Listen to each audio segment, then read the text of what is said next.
Praise the Lord. Good morning. మన ప్రభువును రక్షకుడైన యేసుక్రీస్తు పరిశుద్ధ నామంలో యేసుతో అనుదినము అని ఈ పరిచర్య ద్వారా ప్రతిదినము దేవుని యొక్క శ్రేష్టమైన వాక్యాన్ని వింటున్న మీ అందరికీ నా హృదయపూర్వకమైన వందనములు. నా ప్రియ సహోదరి సహోదరుడా, మనము ఈరోజు దేవుని యొక్క మాటతో మనందరం తృప్తిపరచబడుచున్నాం కనుక మనం ఎంతో దీవెనకరమైన జీవితంలో మనం ఉన్నామని దేవుడే మనతో సూటిగా మాట్లాడుతున్నాడు. ఎందుకంటే ఉదయకాలపు దేవుని యొక్క మాట ఆ రోజంతా మనకు ఎంతో ధైర్యమనిస్తుంది. మనం ఎప్పుడైతే దేవుని యొక్క వాక్యాన్ని వింటామో ఆ వాక్యం మనల్ని ఎంతగానో బలపరుస్తుంది. ఈరోజు దేవుడు మనతో మాట్లాడుతున్న మాట ఏంటంటే, మనము చాలామందిని అడుగుతాం, మీరు రక్షణ పొందారా అని అడుగుతారు చాలామంది. రక్షణ పొందారంటే వినేవాళ్ళంటే నేను రక్షణ తీసుకున్నానండి, రక్షణ పొందేశానండి అంటారు. నిజానికి రక్షణ అనేది అది కాదు. మనం అనేది ఏంటంటే బాప్తిసం తీసుకున్నానండి. బాప్తిసం అంటే ఏంటి?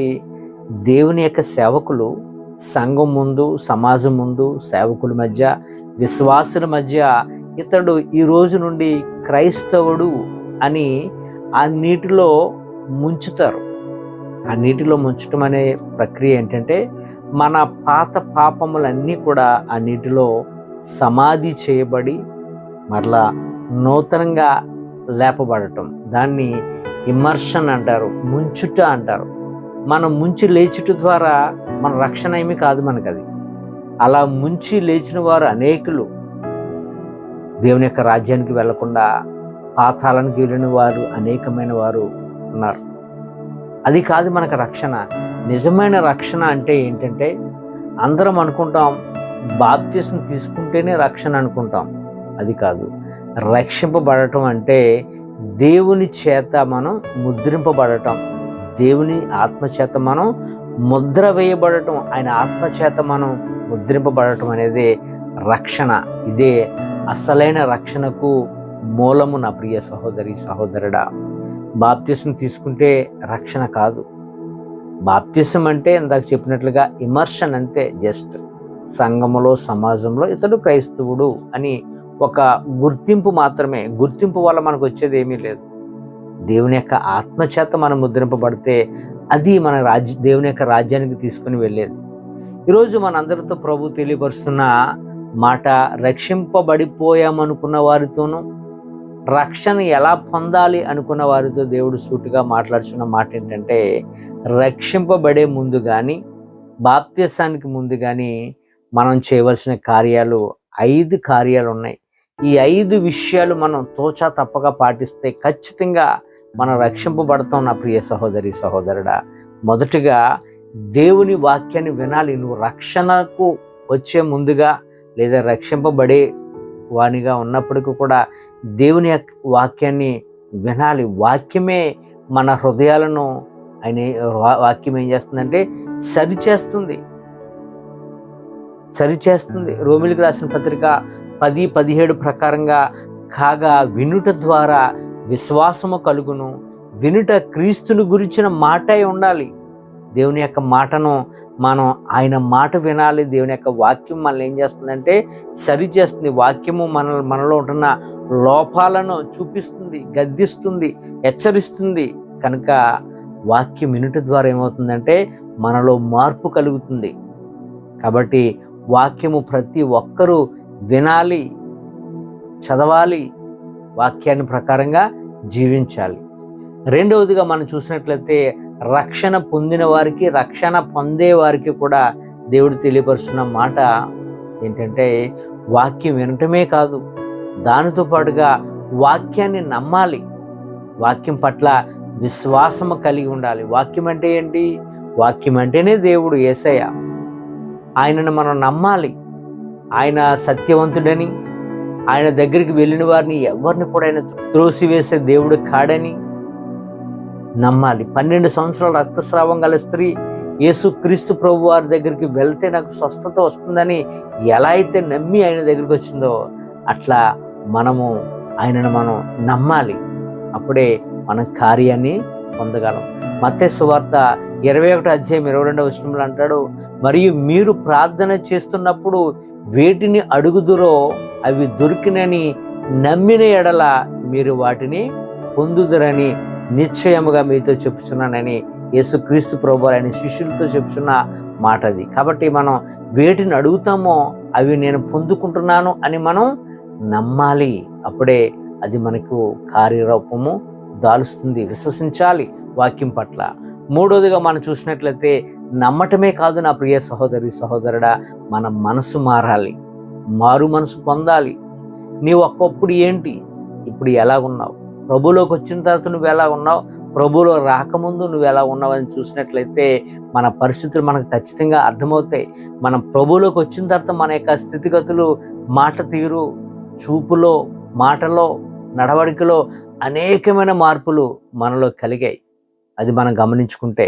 అందుకనే కొరింథీయులకు రాసిన 2వ పత్రిక 5వ అధ్యాయం 17వ వచనంలో అంటాడు కదా, కాగా ఎవడైనానో క్రీస్తునందు ఉన్న ఎడల వాడు నూతన సృష్టి, పాతవి గతించను, ఇదిగో క్రొత్త వాయనని. సమస్తము క్రొత్త వాయన. ఆయన మనం ఎప్పుడైతే కలిగి ఉంటామో మనకు అన్నీ కూడా, సమస్తం కూడా నూతనం అవుతాయి. మన మనసు మారుతుంది, మన మాట మారుతుంది, మన చూపు మారిపోతాయి. కనుక మన పాపములు విడిచిపెట్టి మారు మనసు పొందాలి.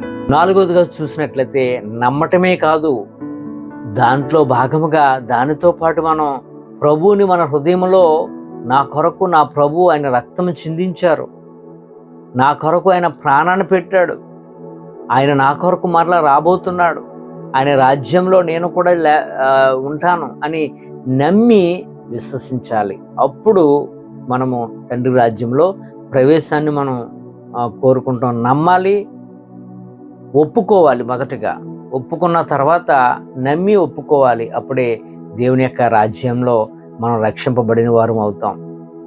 రోమీయులకు రాసిన పత్రిక 10వ అధ్యాయం 9-10 వచనం మనం చూసినట్లయితే, యేసు ప్రభువని నీ నోటితో ఒప్పుకొని దేవుడు మృతుల్లో నుండి ఆయనను లేపానని నీ హృదయంలో విశ్వసించిన ఎడల నీవు రక్షింపబడతావు. ఎలాగనగా నీతి కలుగునట్లు మనుషుడు హృదయంలో విశ్వసించును, రక్షణ కలుగునట్లు నోటితో ఒప్పుకొనును. మన నోటితో ఒప్పుకోవాలి ప్రతిదీ కూడా. నా ప్రభువు నా కొరకు మరణించాడు, నా కొరకు ఆయన ప్రాణాన్ని పెట్టాడు, నా కొరకు మరలా ఆయన రాబోతున్నాడు, నన్ను నిత్య రాజ్యానికి చేరుస్తాడని నీ నోటితో ఒప్పుకోవాలి. అప్పుడే దేవుని యొక్క రాజ్యానికి మన వారసులము, రక్షణ పొందే భాగ్యము మనకు దేవుడు అనుగ్రహిస్తాడు. 5వదిగా మనం చూసినట్లయితే ఒప్పుకోవటమే కాదు, ఒప్పుకున్న విధానాన్ని బట్టి నేను పాపిని, నేను చేసిన ప్రతి పాపమును నుంచి నన్ను రక్షించు ప్రభా, మరలా ఆ పాపం వైపుకి వెళ్లకుండా నీ కంచెను నాకు వెయ్యి ప్రభా అని మనం ప్రార్థన చేయాలి. 5వదిగా మనం ప్రార్థన చేయాలి. ప్రార్థన చేయటం ద్వారా దేవుడు మనలోనికి ఆయన యొక్క ఆత్మతో నింపుతాడు. ప్రార్థన ఆత్మతో, ప్రార్థన శక్తితో ఆయన మనలను నింపుతాడు. రోమీయులకు రాసిన పత్రిక 10వ అధ్యాయం 12-13 వచనాలు మనం చూస్తే, యూదుడని కానీ గ్రీసు దేశస్థుడని కానీ భేదం లేదు, ఒక్క ప్రభువే, అందరికీ ప్రభువే ఉండి తనకు ప్రార్థన చేయ వారందరి ఎడల కృప చూపుటకు ఐశ్వర్యవంతుడై ఉన్నాడు. ఎందుకనగా ప్రభువు నామమును బట్టి ప్రార్థన చేయవాడు ఎవడో రక్షింపబడును.